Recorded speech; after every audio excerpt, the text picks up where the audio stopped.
In my opinion, we are over-medicating America, especially those who are most vulnerable to it and less likely to be able to deeply evaluate each medication or each situation, and that's kids and elderly. My biggest concern with medicating children are with antibiotics, the volume.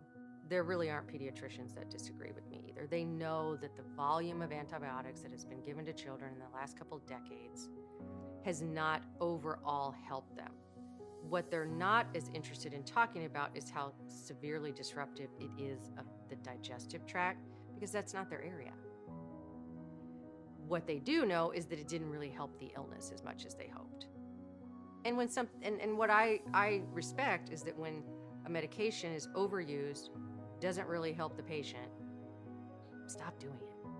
Or only do it when you really, really must. And with older persons, they on average have 3 chronic diseases, from diabetes to cardiac diseases to an autoimmune disease to basically all fit in those 3 categories. And there's a drug or 2 or 3 for every single one of them.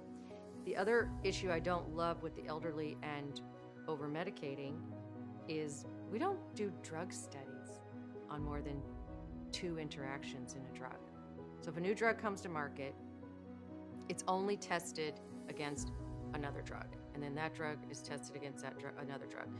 They don't create the soup. For example, if someone is taking 5 drugs, there have been no studies on how those exact 5 interact. The healthcare professional has to analyze that as best that they can and try to figure it out and understand the cross reactions and what might happen. And sometimes they just have to see how it goes. Chances are, it's a very low chance that the patient is receiving a strong benefit from all of them. So I'm an advocate in really intelligent selections in the medications that are just a must for children and older people. Not creating risk, but limiting use to the best of our capability.